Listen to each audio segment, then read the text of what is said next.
Thưa các anh chị, hôm nay chúng ta đọc một cuốn sách rất là đặc biệt, đó là sách Bà Ruth. Tôi hồ nghi là nếu các anh chị không có dự cái khóa thánh kinh này thì không biết là có bao giờ mà đọc đến chuyện bà Ruth không. Có thể là mình đọc cái chuyện khác kìa, chứ mình không có đọc chuyện bà Ruth. Có vẻ thấy không có quan trọng gì. Nhưng mà đây lại là một cuốn sách rất đặc biệt, bởi vì nhân vật chính là người phụ nữ. Và không chỉ có một người phụ nữ mà là hai người phụ nữ là nhân vật chính trong cuốn sách này.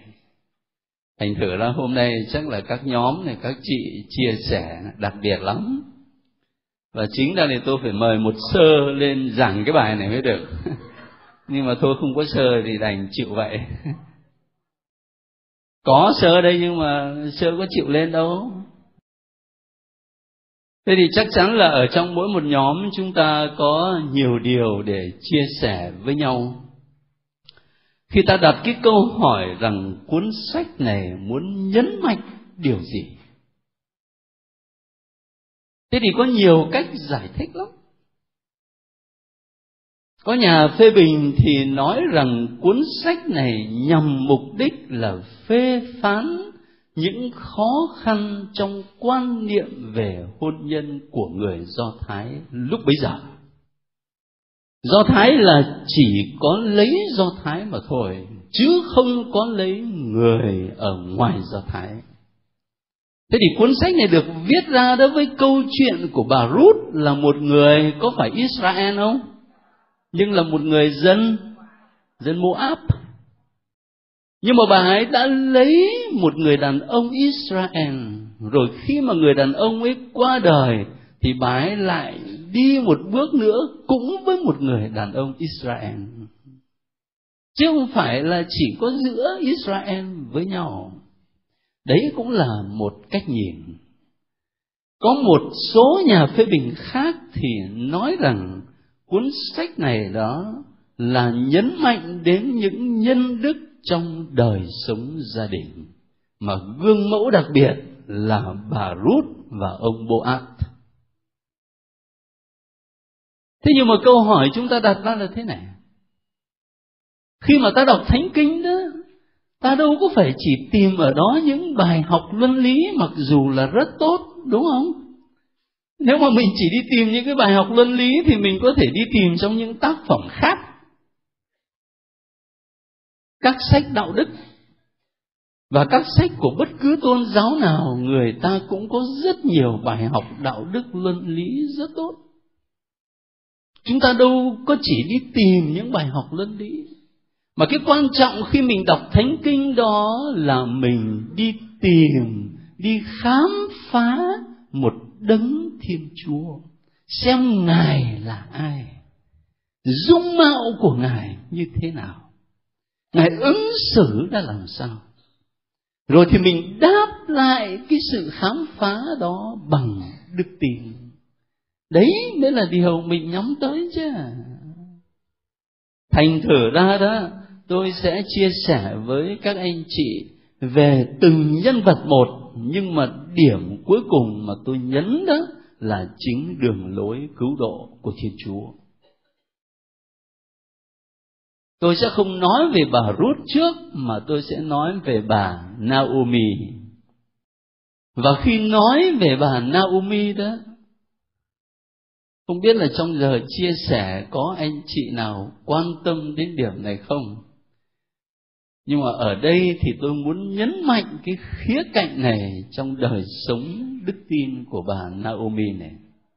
Đó là cái đời sống đức tin của bà ấy nói theo ngôn ngữ ở trong sách Sáng Thế, mà tổ phụ Gia-cốp có một cuộc vật lộn với lại thiên sứ đó, thì tôi cũng muốn nói như vậy. Cái đời sống đức tin của bà Naomi là một cuộc vật lộn với Thiên Chúa. Hay nói một cách khác, đó là cuộc chiến đấu của đức tin. Ta nhớ lại câu chuyện của bà Naomi mà coi. Bắt đầu này, bà ấy là một người phụ nữ bình thường thôi, đạo đức bình thường như bao nhiêu người phụ nữ khác ở trong dân Israel. Bà ấy mở miệng ra là bà ấy nói đến Chúa một cách rất là tự nhiên. Điểm này thì ai cũng thấy rồi. Bây giờ cái điểm mà chúng ta muốn nhấn mạnh đó là từ một người phụ nữ đạo đức bình thường như vậy, bà ấy trở thành một con người cay đắng. Cay đắng với Thiên Chúa, chứ không phải là với người ta. Bây giờ một cách cụ thể nhất nha, ta lấy ngay chương thứ nhất, câu 20 đến câu 22, để có một chứng từ cụ thể về cái sự cay đắng của bà ấy. Câu 20, có lẽ đọc từ câu 19 cho nó đầy đủ hơn. Mời các anh chị nếu mà thấy rồi ta cùng đọc với nhau. Hai mẹ con cùng đi cho đến khi tới Bê-lem. Họ tới Bê-lem làm cả thành xôn xao. Các người phụ nữ hỏi, có phải bà Na-ô-mi đấy không? Bà nói, đừng gọi tôi là Na-ô-mi nữa, hãy gọi tôi là Ma-ra, vì Đấng toàn năng đã bắt tôi phải chịu quá nhiều cay đắng. Tôi ra đi, của cải dư đầy, Đức Chúa đem tôi về hai bàn tay trắng. Gọi tôi là Na-ô-mi làm gì, trong khi Đức Chúa đã làm cho tôi tủi nhục, Đấng toàn năng đã để tôi đau khổ. Nghe có vẻ nó cay đắng không? Đừng có gọi tôi là Na-ô-mi nữa, mà hãy gọi tôi là Ma-ra. Và ở trong sách mà tôi gửi cho các bạn đấy, các bạn mua đó, thì Ma-ra có nghĩa là cái gì? Là cay đắng. May đấy, nếu mà thêm chữ y vào nữa thành Maria thì hỏng. Nhưng mà ở đây là Ma-ra, có nghĩa là cay đắng. Và bao nhiêu nỗi đau khổ trong đời là bà ấy đổ cho Chúa hết. Nói rõ ràng thế này. Tôi ra đi thì của cải dư đầy, vậy mà Đức Chúa đem tôi về hai bàn tay trắng. Rồi Đấng toàn năng đã để tôi đau khổ. Bao nhiêu đau khổ đổ cho Chúa hết. Thế thì các anh chị đọc rồi, các anh chị thấy cái gì đã làm nên nỗi cay đắng trong cuộc đời của bà Na-ô-mi này? Cái gì? Vâng, rất là rõ. Chúng ta đọc cũng ở chương 1 mà từ câu 3 đến câu 5 đó, là ta sẽ thấy cái bước chuyển biến làm cho bà ấy từ một người phụ nữ đạo đức bình thường trở nên một người nuôi những tâm tư cay đắng đối với Thiên Chúa. Thế ở câu 3, sách Bà-rút diễn tả thế này: rồi ông Elimelech, chồng bà Na-ô-mi, chết đi, còn lại bà Na-ô-mi và hai đứa con. Hai người này lấy vợ Mô-áp, một người tên là Ốp-pa, người kia tên là Rút. Họ ở lại đó chừng 10 năm, rồi Mác-lôn và Kin-dôn cả hai đều chết, còn lại bà Na-ô-mi mất chồng, mất con. Chồng cũng chết, con cũng chết, đến tuổi già chưa trọi ra có một mình. Và cái thân phận của người phụ nữ mà góa bụa, hơn nữa lại không có con cái ở trong xã hội Do Thái, nó như thế nào thì chúng ta biết rồi. Rất là đau khổ, rất là cơ cực, không có một cái gì nương tựa cả. Thành thử ra chính cái bước chuyển biến đó, chính cái nỗi đau khổ đó, cái sự mất mát thật là lớn lao đó, nó làm nên bước chuyển biến trong đời sống đức tin của người phụ nữ này. Từ một người đạo đức bình thường trở nên cay đắng. Và chính ở đây đó mà ta có thể ngẫm lại đời sống đức tin của mình, cũng như của anh chị em mình nữa. Cái điều mà chúng ta vẫn gọi là sự ác đó, là sự dữ. Đấy là nguyên nhân lớn nhất dẫn đến tình trạng mất đức tin.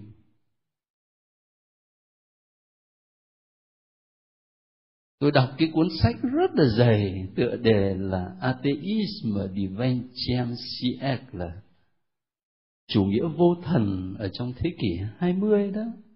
Thì dĩ nhiên là người ta nói đến rất nhiều lý do dẫn đến tình trạng vô thần. Nhưng mà cái lý do lớn nhất là sự ác, sự dữ. Và sự ác, sự dữ đấy dĩ nhiên nó vừa là một cái tình trạng bao phủ thế giới, nhưng mà một đằng khác nó là một cái gì chạm đến cuộc đời mỗi một người chúng ta cả. Thế thì ở đây ta không có nói những cái chuyện lớn lao, mà bây giờ các anh chị cùng với tôi nhớ lại thử coi. Thì những lúc mà cuộc sống của mình nó gặp thất bại đó, mình cầu xin mãi mà không được đó, những lúc mà mình bị mất mát và đau khổ đó, các anh chị có cảm thấy nó nao núng ở trong đức tin không?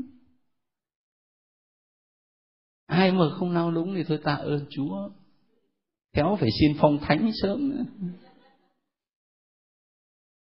Rất là tự nhiên.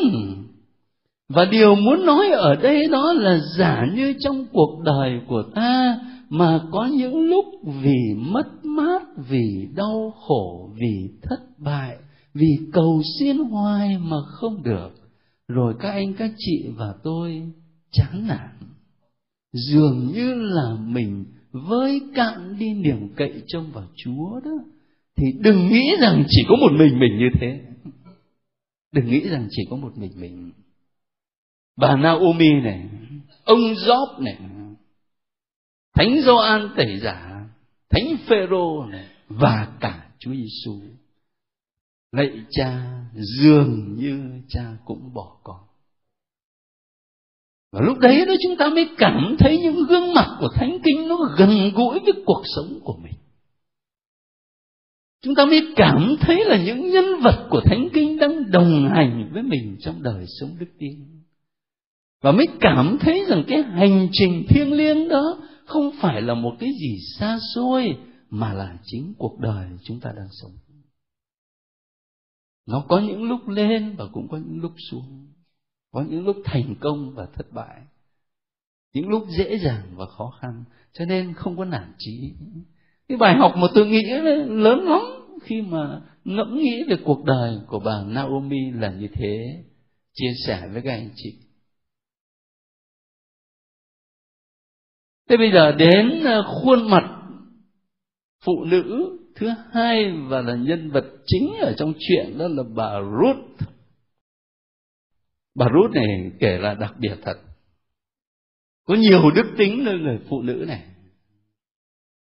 Nhưng mà điểm nổi bật mà chúng ta có thể thấy ngay khi thoáng đọc câu chuyện này, đó là bà ấy gắn bó với gia đình nhà chồng.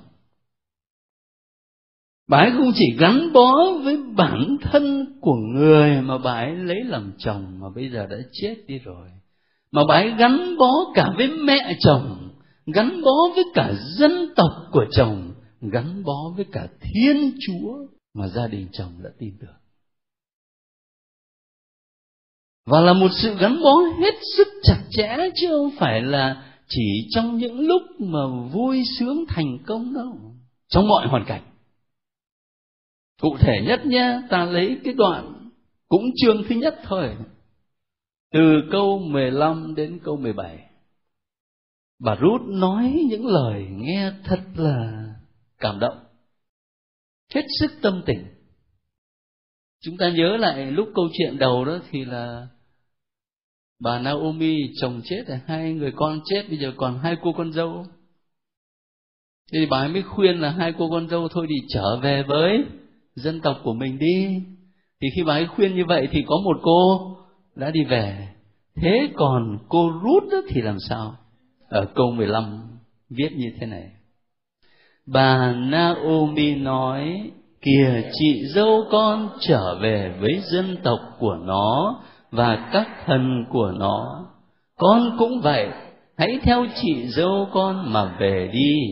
Ruth đáp, xin mẹ đừng ép con bỏ mẹ mà trở về, không theo mẹ nữa, vì mẹ đi đâu con đi đó, mẹ ở đâu con ở đó. Dân của mẹ là dân của con, Thiên Chúa của mẹ là Thiên Chúa của con. Mẹ chết ở đâu con chết ở đó, và nơi đó con sẽ được chôn cất. Xin Đức Chúa phạt con thế này và thêm thế kia nữa, nếu con lìa xa mẹ mà không phải vì cái chết. Ở trong lớp mình không biết là có chị nào mà đã lên chức bà có con dâu chưa nhỉ? À có. Thế thì giá như con dâu mà nói với mẹ chồng câu này thì mát ruột nhỉ. Mát ruột lắm.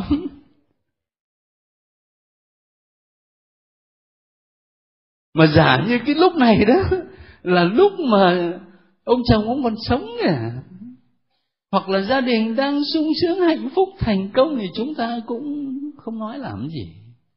Đằng này thì chồng chết rồi, bà mẹ hai bàn tay trắng, già nua rồi, bây giờ có ở lại thì chỉ lo lắng để phục vụ giúp đỡ bà cụ thôi. Cho nên chị Ruth chị nói những cái câu này chứng tỏ là một tâm hồn hết sức là nhân hậu. Và không phải chỉ là một cái nhân đức ở trong đời sống gia đình, nhưng mà ở đây này, từ quan điểm của đức tin thì các anh chị và tôi có thể nghĩ đến sự gắn bó của mình với Thiên Chúa này. Có lúc nào mà khi cầu nguyện đó và bằng chính cuộc sống chúng ta có thể nói với Chúa bằng những lời mà chị Ruth chị nói với mẹ chồng của mình: xin Chúa đừng ép con bỏ Chúa. Chúa đi đâu thì con đi đó, Chúa ở đâu con ở đó. Nước của Chúa là nước của con. Khi chúng ta cầu nguyện, chúng ta có thể nói những cái tâm tình như là chị Ruth chị nói với mẹ chồng. Lúc nào về đọc lại cái câu này xong rồi dịch sang, thay vì chị Ruth với lại mẹ thì dịch ra là mình với Chúa, dịch thử coi. Xong rồi lấy đó làm cái lời tâm nguyện để mà sống được tuyệt lắm ấy chứ. Tôi không chỉ có ý nói nhân đức đời sống gia đình đâu nhá, tôi có ý nói cái tương quan gắn bó của mỗi người chúng ta với Thiên Chúa, đấng mà mình tin. Tin đúng nghĩa là như vậy. Tin không phải chỉ là chấp nhận cái mệnh đề Thiên Chúa có ba ngôi, mà tin là gắn bó trong mọi hoàn cảnh bằng tất cả con người. Tin là gắn bó. Một đức tính nổi bật của bà Ruth nữa, đó là sự tùng phục. Tôi nghĩ chắc các thiếu nữ trẻ ngày hôm nay khó chấp nhận những chuyện này lắm. Nhất là thiếu nữ phương Tây, Việt Nam thì cũng gần dần thành Tây rồi. Khó chấp nhận cái sự tùng phục của bà Ruth ở trong câu chuyện. Kể cả khi mà mẹ chồng khuyến khích bà ấy làm sao?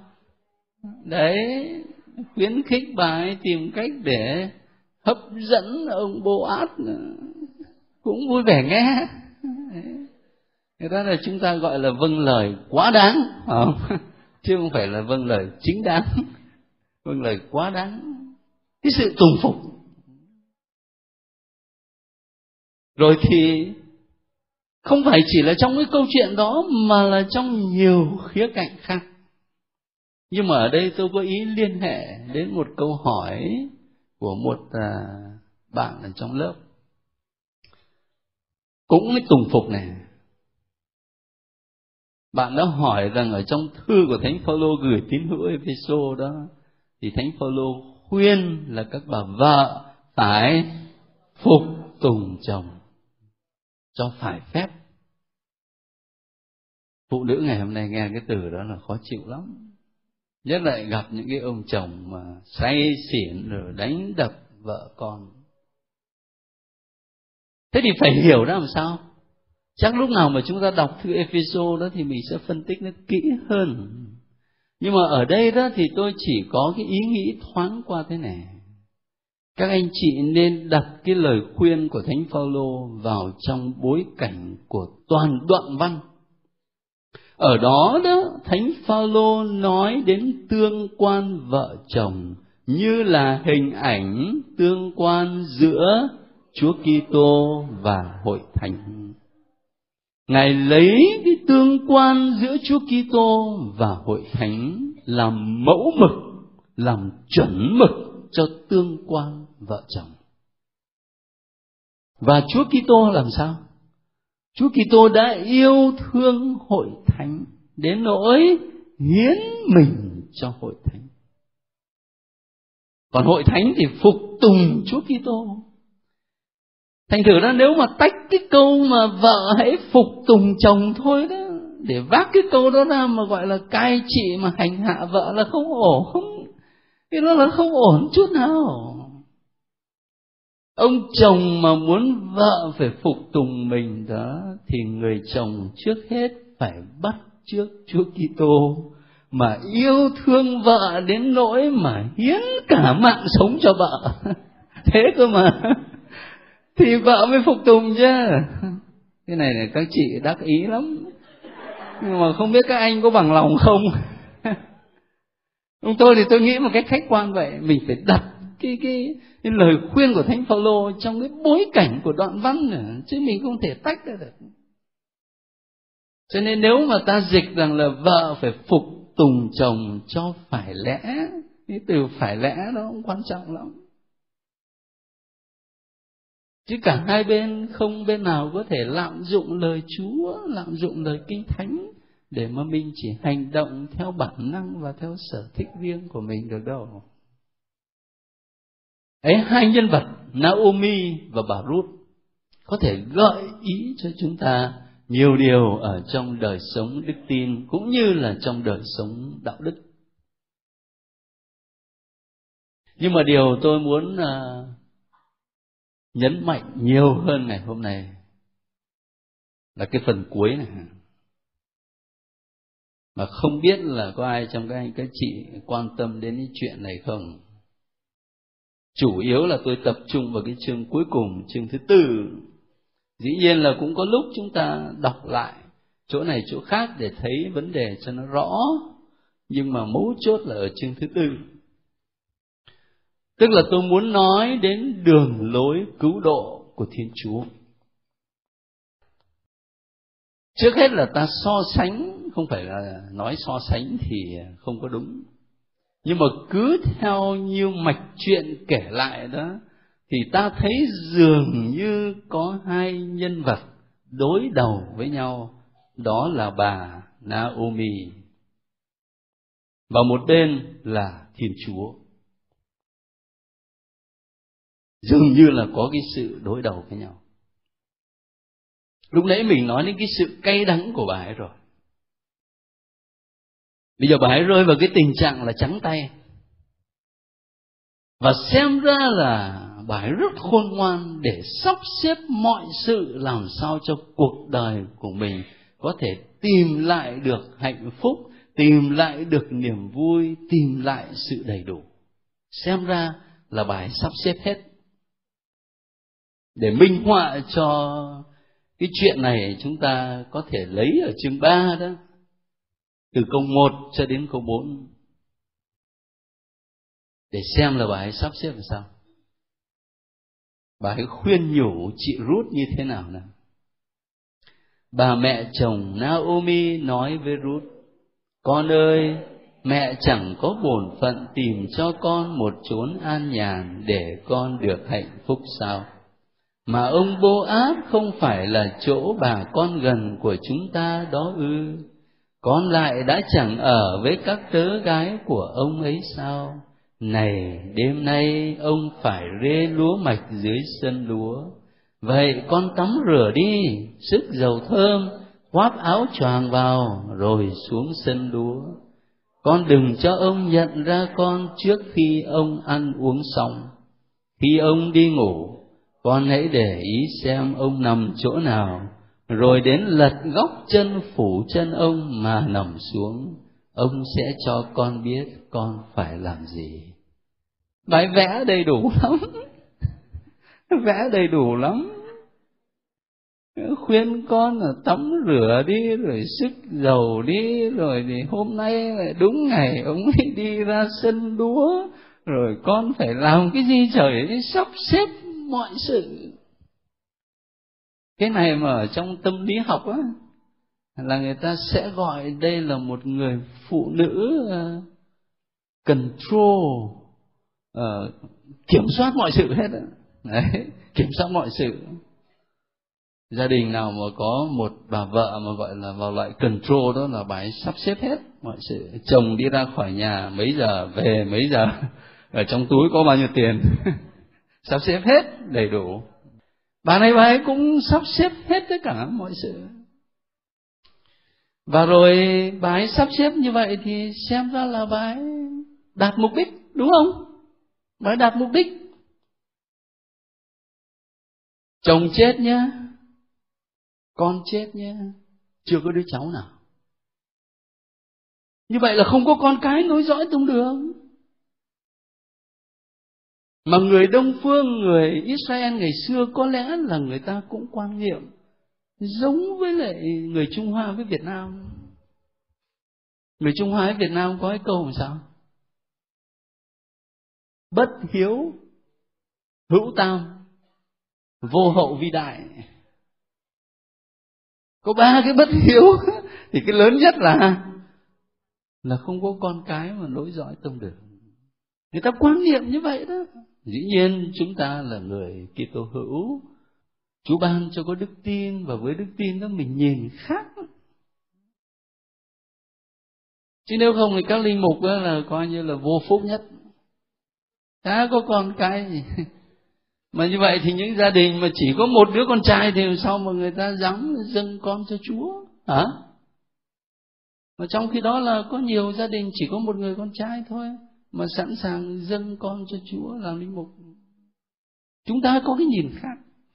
Nhưng mà đây là ta nói cái nhìn ngày xưa đó ở Israel cũng khá gần với cái nhìn của Đông Phương. Thế thì cuối cùng đó là bà Naomi, bà ấy sắp xếp và bà ấy đạt mục đích hết. Bởi vì Ruth này tuy là chồng chết nhưng mà vẫn lập gia đình với ông Boaz, rồi thì có con. Và như thế là bà ấy đạt mục đích, có con cái nối dõi tông đường. Xem ra đây là một người phụ nữ rất khôn ngoan và mạnh mẽ, sắp xếp mọi sự và đạt mục đích. Nhưng mà bây giờ các anh chị để ý mà coi, lấy dùm tôi chương 4 mà câu 14, thì ta lại thấy nó có một cái gì rất là đặc biệt.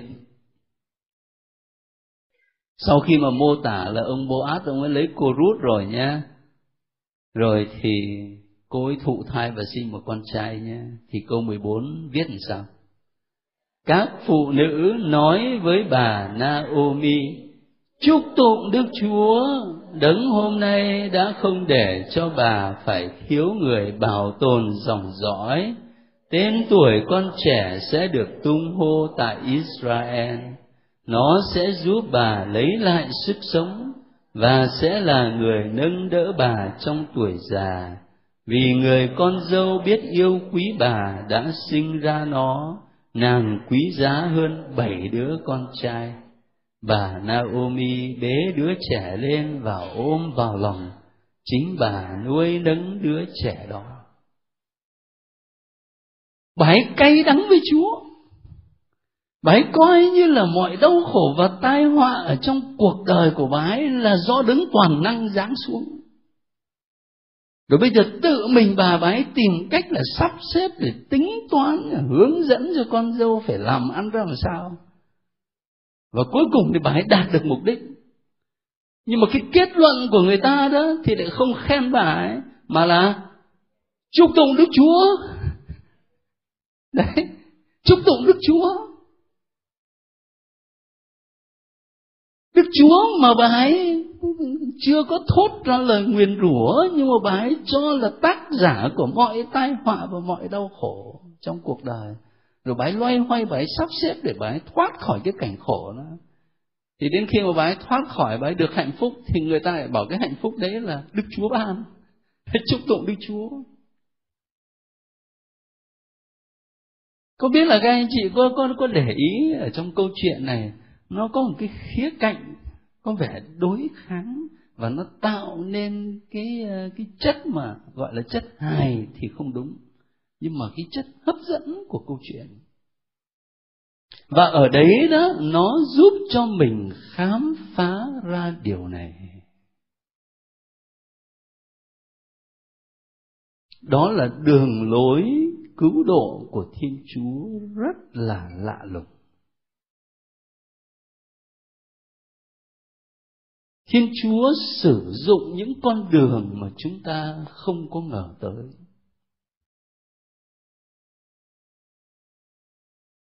Có thể là con người vẫn cứ tính toán. Và khi tính toán như vậy đó là con người nghĩ là hoàn toàn ở mình thôi. Nhưng mà điều không ngờ là Thiên Chúa vận dụng chính những cái tính toán của con người để dẫn đưa con người đến cái mục đích, và mục đích là cứu độ. Cho nên Ngài sử dụng những con đường rất lạ lùng.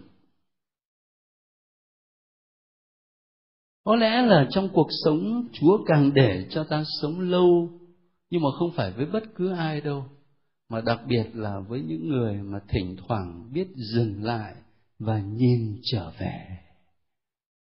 Nhìn trở lại cuộc đời của mình với những biến cố thăng trầm, những sự kiện, những biến cố xảy ra, và kể cả những tính toán của mình. Ta khám phá ra một cái sự hiện diện rất là đặc biệt của Thiên Chúa ở trong cuộc đời mình. Mình càng sống lâu mà càng biết nhìn lại, càng dễ khám phá cái điều đó hơn. Cho nên đấy là điều mà tôi nghĩ chúng ta nên quan tâm ở trong cái câu chuyện bà Ruth này. Và một điểm quan trọng nhất đó là bây giờ ta quy về Chúa Giêsu Kitô. Tôi sẽ tập trung vào một câu thôi, đó là chương 4 câu 17. Nếu cần nữa thì đọc cho đến hết luôn, từ câu 17 cho đến câu 22. Thế sách bà Ruth kể như thế này: các bà hàng xóm láng giềng đặt tên cho đứa trẻ và nói, bà Naomi đã sinh được một cháu trai. Họ đặt tên cho nó là Obed, đó là cha của ông Giê-xê, là ông nội vua David. Đây là dòng dõi của ông Peret. Peret sinh Khét-rôn, Khét-rôn sinh Ram, Ram sinh Aminadab, Aminadab sinh Nác-xôn, Nác-xôn sinh San-môn, San-môn sinh Bô-át, Bô-át sinh Obed, Obed sinh Giê-xê, Giê-xê sinh David. Đấy, quan trọng lắm nhá. Quan trọng lắm. Lặp lại cái câu 14 đó để đừng có quên. Họ đặt tên cho nó, tức là con của bà Ruth á, là Obed này, và đó là cha của ông Giê-xê, mà Giê-xê sinh ra David á, cho nên là Obed này là ông nội của vua David. Và Chúa Giêsu từ dòng dõi của ai? Đấy, quan trọng. Thế bây giờ xa hơn bước nữa, các anh các chị lấy không phải là sách bà Ruth mà lấy tin mừng Matthew. Ngay chương 1 nói về gia phả của Chúa Giêsu Kitô cho nó rõ. Ngay chương 1 Matthew. Đôi khi học Kinh Thánh thì phải đối chiếu Cựu Ước với Tân Ước một cách cụ thể như vậy cho thấy cái mối liên hệ, và thấy cái mà ngôn ngữ chuyên môn người ta gọi là tính quy Kitô, mọi sự quy về Chúa Kitô. Chúng ta sẽ thấy cái câu mà mình vừa đọc được lặp lại trong sách Tin Mừng Matthew ngay trong chương đầu tiên và ở những câu đầu tiên. Ta đọc từ câu 1 cho đến câu 6. Đây là gia phả Đức Giêsu Kitô, con cháu vua David, con cháu tổ phụ Abraham. Ông Abraham sinh Isaac, Isaac sinh Jacob, Jacob sinh Juda và các anh em ông này. Juda ăn ở với Tama, sinh Perez và Zerah. Perez sinh Hezron, Hezron sinh Aram, Aram sinh Aminadab, Aminadab sinh Naxon, Naxon sinh Salmon, Salmon lấy Rachab sinh Boaz, Boaz lấy Ruth sinh Obed, Obed sinh Jesse, ông Jesse sinh David. Đọc thêm một câu nữa thì sẽ thấy là vua David lấy vợ ông Uriah sinh Salomon. Đọc tới đó thôi nhá. Thế giờ đặc biệt là các chị hôm nay học sách Bà Rút mà, kiếm dùm tôi ở trong cái đoạn vừa đọc đó có mấy người phụ nữ, có tên của mấy phụ nữ. Có 2 thôi á? Lên 3 rồi. Có 4 à?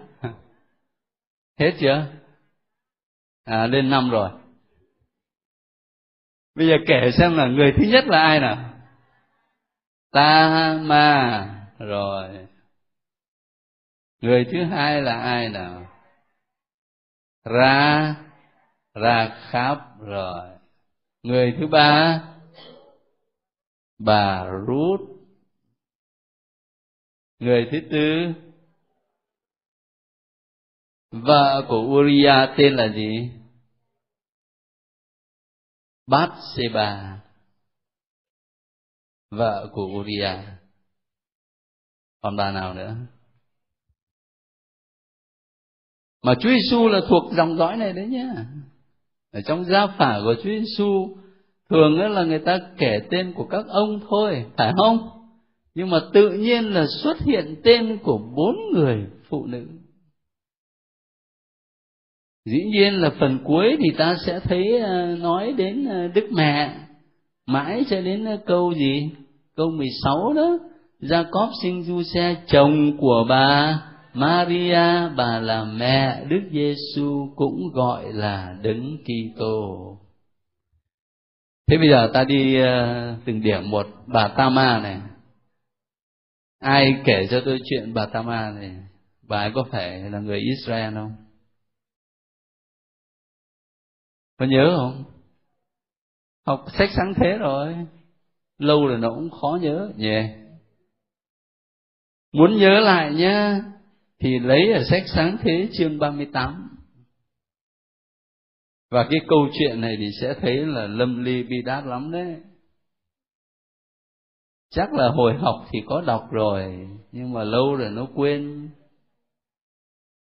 Chương 38 câu 15. Đây là tôi chỉ có ý nói đến cái thời điểm mà bi đát nhất thôi.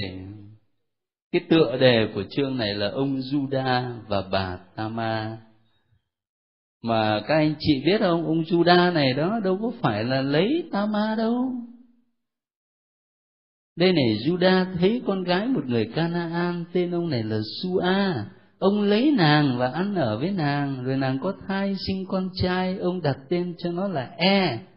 Rồi lại sinh một đứa con nữa là Onan. Một lần nữa nàng lại sinh con trai và ông đặt tên cho nó là Sela. Ông đang ở Cơ Díp khi nàng sinh nó.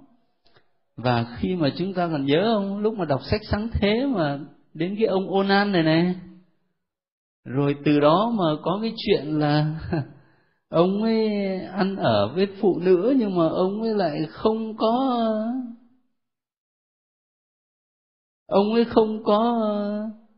ăn ở một cách bình thường đó, thành thử ra tên của ông ấy nó sẽ là cái gốc của một từ ngữ ở trong ngôn ngữ Âu Châu để nói đến một cái tội, đến một cái tội của người nam người nữ ăn ở với nhau nhưng mà lại để tinh trùng ra ngoài. Đấy, nó là có cái gốc ở đó.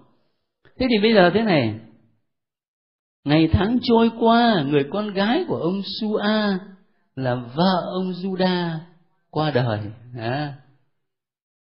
Thế thì mãn tang vợ thì ông Juda cùng với bạn đó mới lên Timna gặp các thợ xén lông chiên của ông. Thế rồi bây giờ này, người ta mới báo cho Tama hay, này cha chồng của chị đang lên Timna xén lông chiên của ông ấy.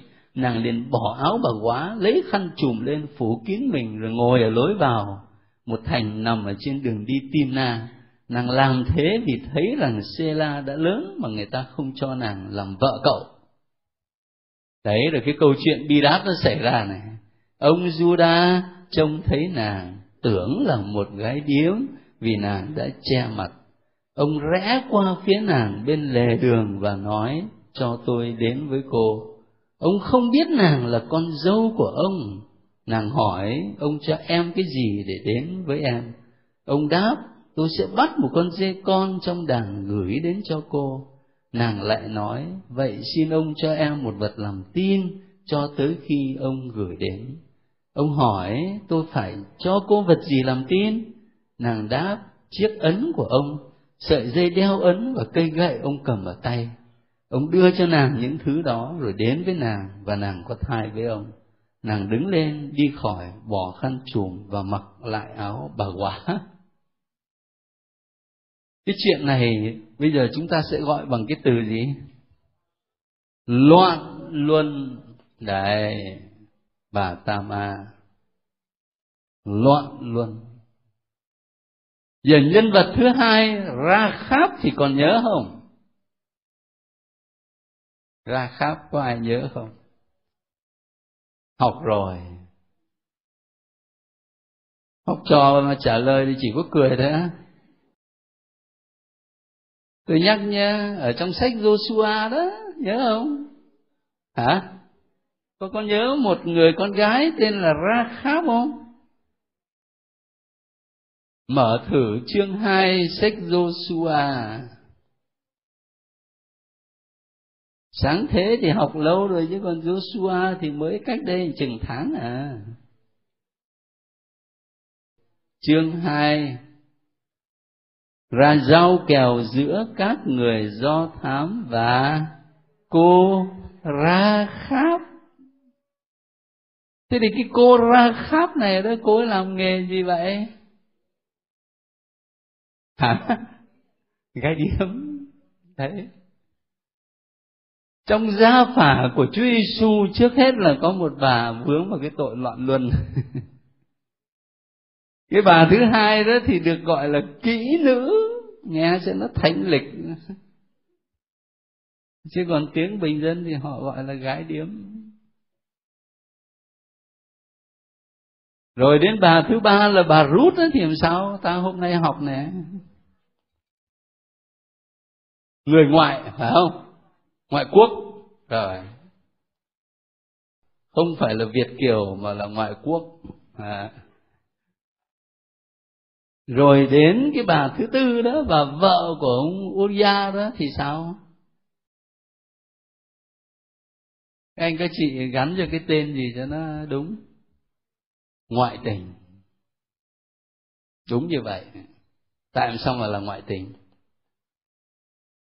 Ông Uriah, ông ấy là tướng của vua David. Ông ấy đang đánh nhau ngoài mặt trận, thì là ở nhà là nhà vua lằng nhằng với vợ ông. Đến khi mà bà ấy có thai thì mới gọi tướng Uriah từ mặt trận về, cho ăn uống no say, xong rồi khuyên nhủ tôi về nhà nghỉ ngơi với vợ con ít ngày cho nó khỏe được ra đánh nhau tiếp. Thế thì lúc bây giờ mà ông ấy về nhà nghỉ với vợ con thì sau đó ông ấy trở ra mặt trận, mà ở nhà bà ấy sinh con thì ai hồ nghĩ gì. Nên David ông gian lắm ấy chứ. Ai già đâu, cái ông này ông ấy ngay thẳng quá thì ông bảo: thưa đức vua, không được, binh sĩ của tôi đang nằm gai nếm mật ngoài mặt trận, mà nỡ lòng nào tôi ở nhà để vui thú cảnh gia đình. Cho nên thôi tôi cứ ngủ ở sân nhà vua là ăn chắc. Nói thế nào cũng không được, cứ ngủ ở sân nhà vua thôi. Cho nên là David bèn phải tính cái kế cuối cùng, đó là khi Uriah trở lại mặt trận thì cầm theo một cái thư, mà không ngờ cái thư đó là bản án tử cho mình. Bởi vì cái thư đó là vua David gửi cho ông tướng chỉ huy mặt trận, mà ra lệnh là hãy đẩy Uriah ra mặt trận nào nguy hiểm nhất. Và đến khi ông ấy chết rồi thì nhà vua vui vẻ đem vợ ông về làm bạn đời của mình. Cho nên là đặt tên là ngoại tình là đúng rồi. Các anh chị thấy lạ không? Ở trong gia phả Đức Giêsu Kitô Chúa chúng ta, chủ yếu là nhắc tên của các ông. Abraham sinh Isaac, Isaac sinh Jacob, chứ đâu có phải bảo là Sarah sinh Isaac đâu. Abraham chủ yếu là nhắc tên của các ông. Vậy mà lại không biết lẫn lộn là sao mà lại có tên 4 bà ở trong này, mà lại toàn là loại đặc biệt cả. Bà thứ nhất thì là loạn luân, bà thứ hai là gái điếm, bà thứ ba thì nước ngoài, bà thứ tư thì ngoại tình. Lạ như vậy. Gia phả Chúa Giêsu. Nhưng mà chính ở đây này ta mới thấy cái đường lối cứu độ của Thiên Chúa. Thiên Chúa chí thánh, nhưng mà khi Ngài xuống thế làm người, Ngài đã chấp nhận để đi vào trong một dòng dõi được ghi dấu bởi tội lỗi. Nào là loạn luân, nào là gái điếm, nào là ngoại tình. Ngài không ngần ngại đi vào trong một cái dòng dõi được ghi dấu ấn bởi tội lỗi. Để làm gì? Để Ngài cứu chúng ta khỏi tội. Thần học của Matthew ở trong cái bản gia phả này nhấn mạnh cái điểm đó. Chúa Giêsu đi vào trong dòng đời tội lỗi để cứu chúng ta khỏi tội. Nhập thể là như vậy. Nhập thể không phải chỉ là mặc lên một cái xác thịt của con người, mà nhập thể còn là đi sâu vào trong cái môi trường sống của con người, cái môi trường bị tội lỗi chi phối, để Ngài thánh hóa cái môi trường, cứu độ với môi trường. Và đồng thời có mặt của bà Ruth là người ngoại quốc, mà nếu đọc cho kỹ ra thì cả bà Tama này nữa cũng không phải là dân Israel, mà là dân gốc Canaan. Và như thế đó thì ơn cứu độ mà Chúa Giêsu Kitô mang đến đó không chỉ tập trung cho dân Israel mà thôi, mà là một ơn cứu độ phổ quát cho mọi dân tộc. Hàm chứa ở trong cái gia phả của Chúa Giêsu mà Matthew cố tình đưa vào khuôn mặt của 4 người phụ nữ này đã muốn nói lên cái điều đó rồi. Thành thử ra ngày hôm nay giáo hội của Chúa Giêsu, tức là chúng ta đây này, cộng đồng các môn đệ của Ngài, mình cũng phải học cái bài học này. Mình không thể nào mà theo kiểu Pharisêu để tự hào mình là thuộc về Thiên Chúa chí thánh, để rồi mình sống tách biệt với người khác. Mà người môn đệ Chúa Giêsu hơn thế là phải chấp nhận có mặt ngay trong chính cuộc đời được ghi dấu bởi tội lỗi. Không phải là để tội lỗi nó làm cho mình bị tha hóa, mà là để cứu độ, để làm cho cái môi trường sống đó nó tốt hơn. Và người môn đệ của Chúa Giêsu cũng không thể có một cái nhìn chật hẹp, chỉ nghĩ rằng là Chúa cứu độ tôi là người Công giáo. nhưng mà phải có một cái trái tim mở ra với anh chị em của mình. Thế cho nên chất chứa ở đây rất nhiều điều để chúng ta suy gẫm cho đời sống đức tin của mình. Thế rút lại là có một vài điểm chính, nó không chỉ ngưng ở lại bình diện đạo đức luân lý, nhưng điều mà tôi muốn nhấn mạnh đó là chính cái dung nhan của Chúa là đường lối cứu độ của Ngài, và cái cách đáp ứng của đức tin mà Chúa mời gọi chúng ta khi ta đọc cái cuốn sách này. Thánh Lễ TV trân trọng cảm ơn quý vị đã quan tâm theo dõi và đăng ký kênh. Kính chúc quý vị luôn được mạnh khỏe, bình an trong Chúa và mẹ. Xin chào và hẹn gặp lại quý vị trong các video tiếp theo.